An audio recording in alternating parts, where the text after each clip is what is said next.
Hi, it's Dwyer, GamblersAdvisory.com here, drying out in sweats and this hat after being caught out in the rain earlier today in Oakland. Um, Forgive the hat. It's not about the clothing anyway. It's about boxing. Let's talk about tomorrow's big fight. And if you don't know about it, then you need to ask somebody because this fight is about as big as it gets in the bantamweight division. It's Fernando Montiel against Nonito Donaire for supremacy at 118 pounds. Now, before I go further, just remember the opinion you should follow should be your own. Just consider this video to be a second opinion from a complete stranger online. Now, I have a video up, it's 6 months old, in which I have maintained that your base bet should be Nonito Donaire to win the fight. Now, since I made that video, a lot has changed. Donaire has very little experience at 118 pounds. I know he fought his last fight, a multi-knockdown fight, where he emerged victorious and looked dominant. I know he fought his last fight at 118, but understand, before that, he was down at 115. The division really is Fernando Montiel's division, right? It's his kingdom. And so when I made my original video in which I picked Donaire before the fight was even announced, I thought that Donaire would be, since he was entering the kingdom of a great fighter, Montiel is one of boxing's best, I thought Donaire would be the underdog in the fight. Lo and behold, the Las Vegas casinos, the world of gambling, has installed Nonito Donaire at a plus 250 in this fight. Let me just say, I am totally biased. People know I run a gambling site, gamblersadvisory.com, at least a advisory site for gamblers. I've always been of the mindset that the smartest people in the room are not the boxing writers of America. Much respect for what you do, but it's not the boxing writers of America. It's not the mainstream media, the people actually broadcasting the fight, the people interviewing the fighters. You know what? It's not even the fighters themselves or their boxing managers or promoters. I actually believe that the smartest people in the room, not just in boxing, but in any sport on the Vegas board, are the gamblers, right? When your money is involved, trust me, you learn the ins and outs in a hurry.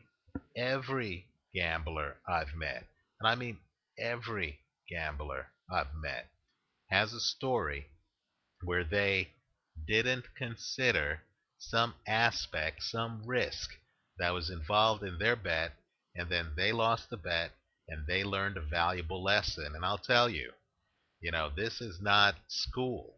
Nothing teaches you a lesson more than watching your money go up in flames and then after a fight or after an event realizing that your money is gone because you didn't consider a weight difference, you didn't consider an injury report, you didn't consider a event location, you just didn't consider the ages of the people involved in the event.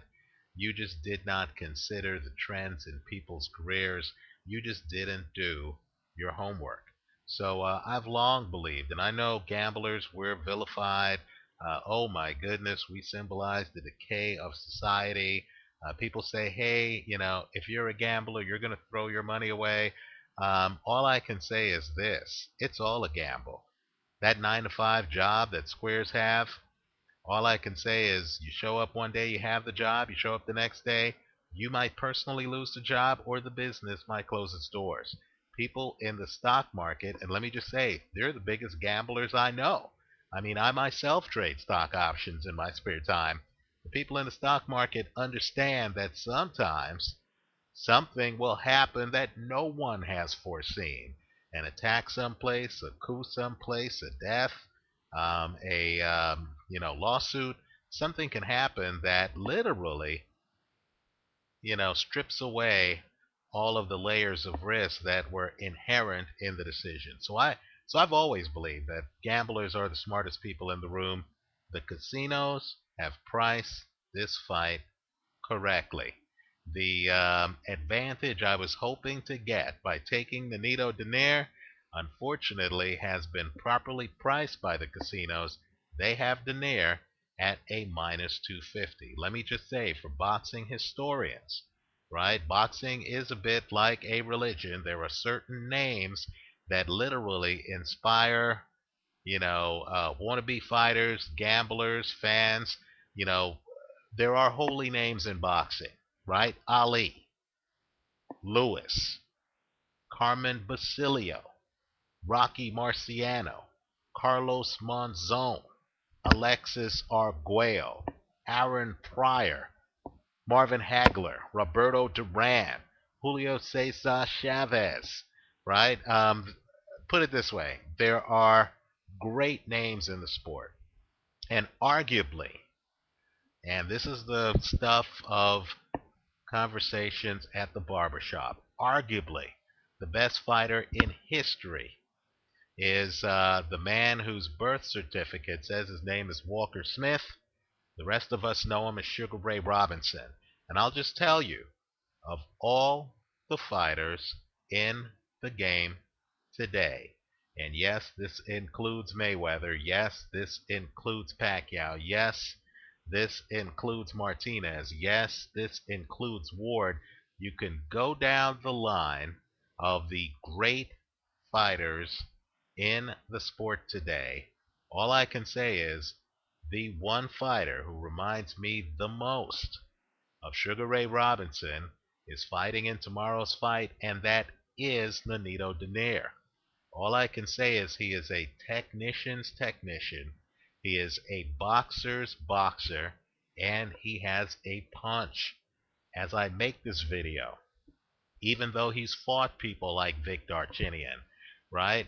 Nonito Donaire has a greater than 60% knockout ratio. Because of that, because of who he is, a guy who can beat you going the distance, a guy who can beat you inside of the distance, I say stay away from the over under, right?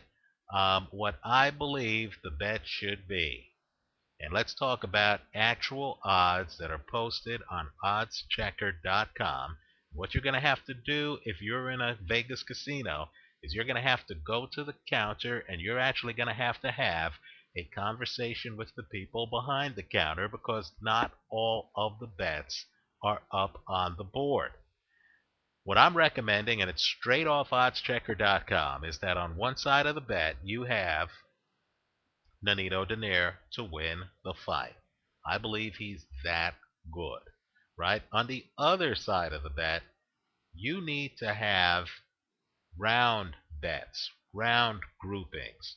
Right now on oddschecker.com, they have Fernando Montiel by KO, rounds 1 to 4, you'll get a plus 700. Fernando Montiel by KO, rounds 5 to 8, you'll get a plus 800.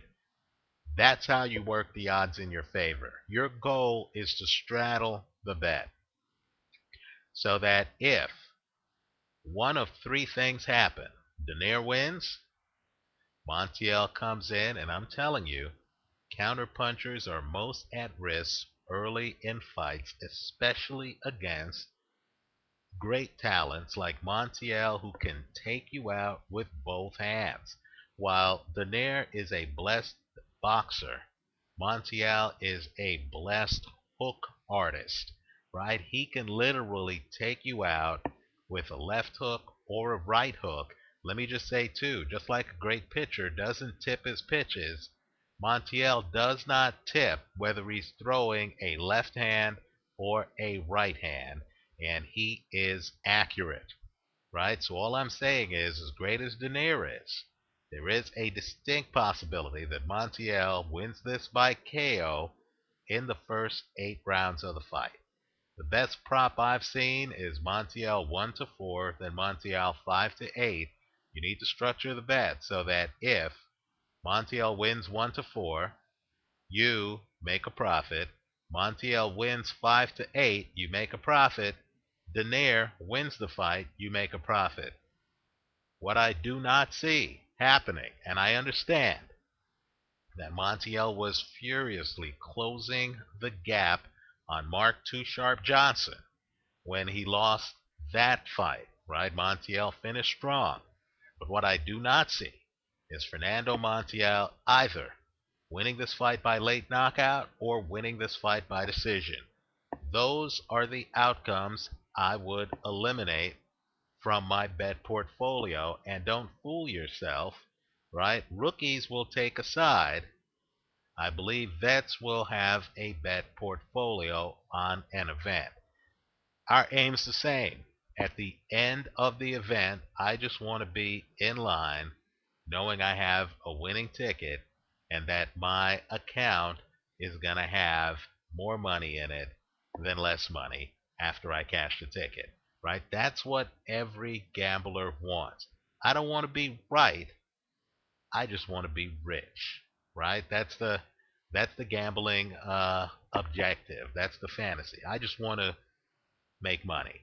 And so let me also say too, just because Denier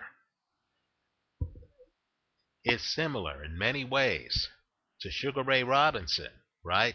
Height, he's 2 inches taller than Montiel, shoots a great jab, can literally drop an uppercut in the middle of the action, right, on a moment's notice, and he has a great uppercut, has punching power where he can go to the head or go to the body, cat quick, can also ditch punching and can literally just outbox you. Even though he reminds me of Sugar Ray Robinson, understand who his namesake, who the great Robinson was. Sugar Ray Robinson actually lost that first fight to Jake LaMotta. Robinson lost to Carmen Basilio. Robinson lost to Gene Fullmer. Know your history.